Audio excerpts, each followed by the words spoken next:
The clock struck midnight, casting a hollow echo through the glass corridors of Virion Technologies. Most of the office was silent, save for the soft hum of fluorescent lights and the scratching of a marker against a whiteboard.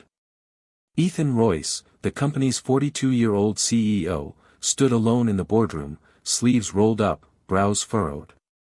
The weight of a $200 million software glitch pressed against his temples.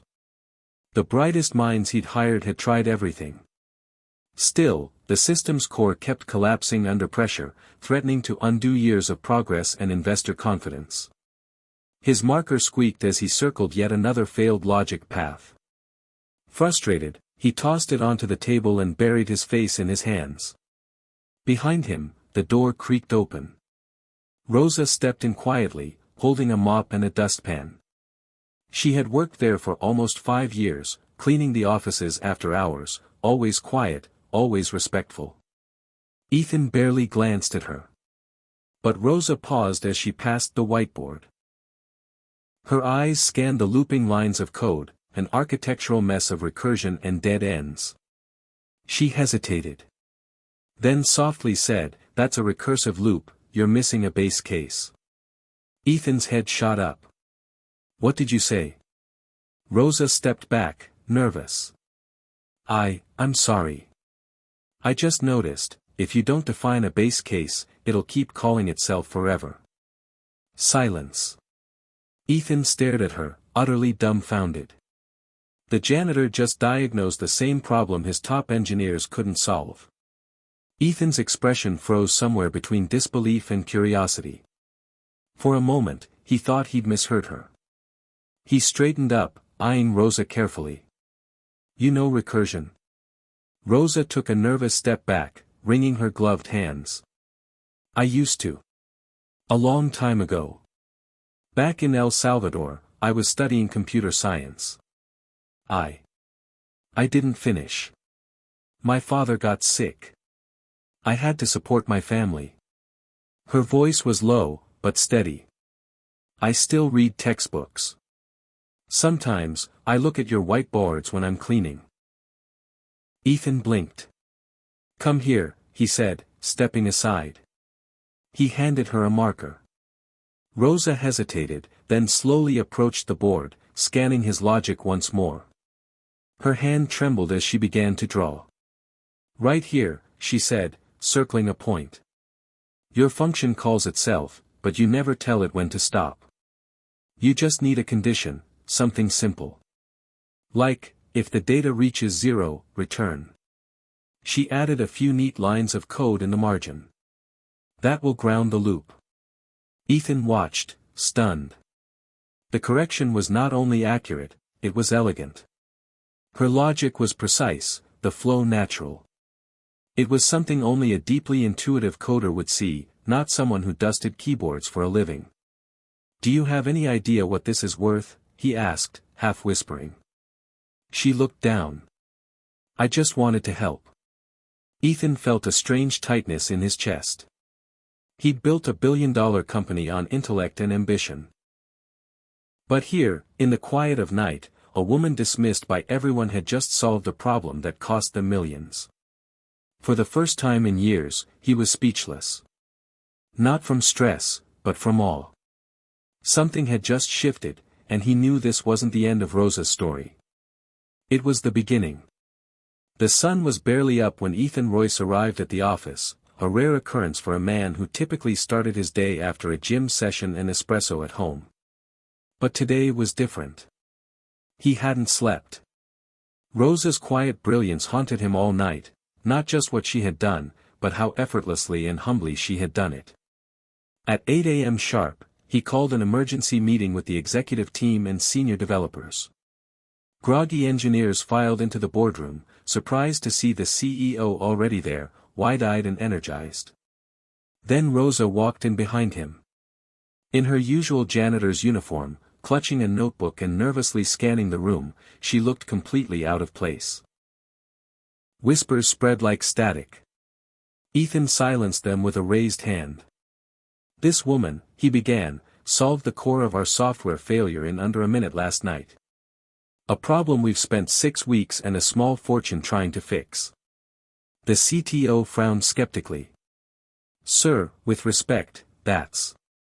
Ethan gestured to the whiteboard, where Rosa's code still glowed under the fluorescent lights. Test it, he said simply. Within minutes, the lead engineer ran the logic through the simulator. His eyes widened. It works. It actually works. Stunned silence. Then someone murmured, "Who is she?" Ethan turned to Rosa. Her name is Rosa Delgado. She used to be a computer science student. She still is a computer scientist. Starting today, she's joining our development team. Gasps rippled through the room. Rosa's eyes welled with tears. But I clean floors, she whispered. Not anymore, Ethan said, smiling. You just cleaned up a $200 million mess. You belong at this table. The room stood still, as the first cracks appeared in long-standing assumptions, and something beautiful began to grow. Rosa's sudden promotion sent ripples through every hallway and break room of Virion Technologies. At first, it was all whispers, smirks, and side eyes. The janitor? Seriously? She just got lucky. Let's see how long that lasts. Rosa heard the murmurs, felt the stares. But she didn't flinch. Every day, she showed up early, dressed modestly in business casual clothes Ethan had arranged for her, her old notebook still clutched in hand. While others doubted her, she quietly studied everything, reading internal documentation, asking thoughtful questions, and staying late to watch tutorials on new coding frameworks. Her humility disarmed some. Her talent began silencing the rest. One afternoon, a group of junior interns, intimidated by the senior developers, gathered around her desk. Rosa smiled warmly. Want to walk through a project with me, she offered. Within weeks, she became the go-to mentor for struggling interns and overlooked juniors. She didn't judge, didn't compete, she lifted. Ethan, observing quietly from afar, was moved. He'd seen engineers with far more credentials crumble under pressure. But Rosa thrived, not because she needed validation, but because she genuinely loved the work. Quietly, Ethan funded her enrollment in an online university, covering her tuition without her knowing. At the same time, he launched an internal initiative, Hidden Genius, a program to find untapped talent among support staff across all company locations. Rosa became the face of the movement. Months later, the same co-workers who once doubted her now sought her advice. At lunch, she sat with interns and execs alike. She had, unintentionally, reshaped the company's culture, not with ego, but with grace.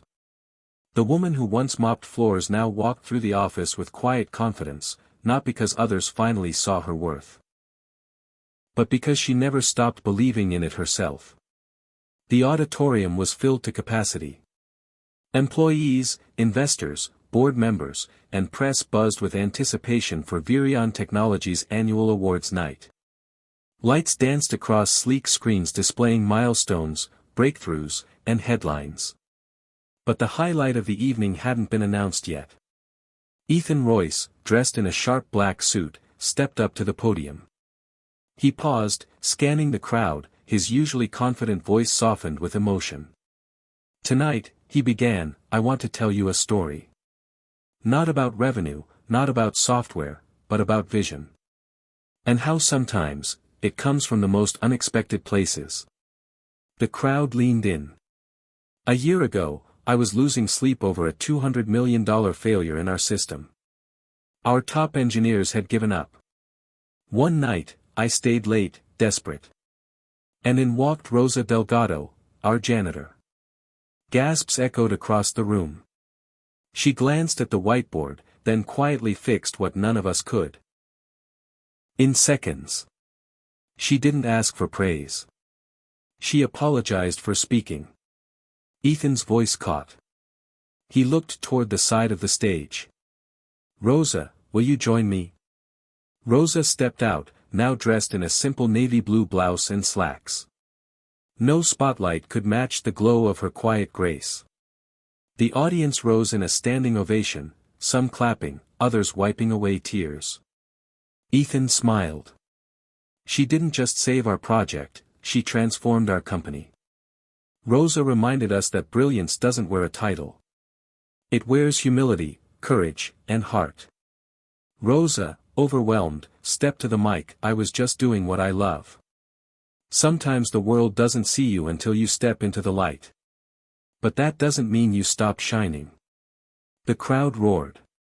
And in that moment, Virion wasn't just a tech company. It was a beacon, of second chances, unseen genius, and the extraordinary power of human dignity.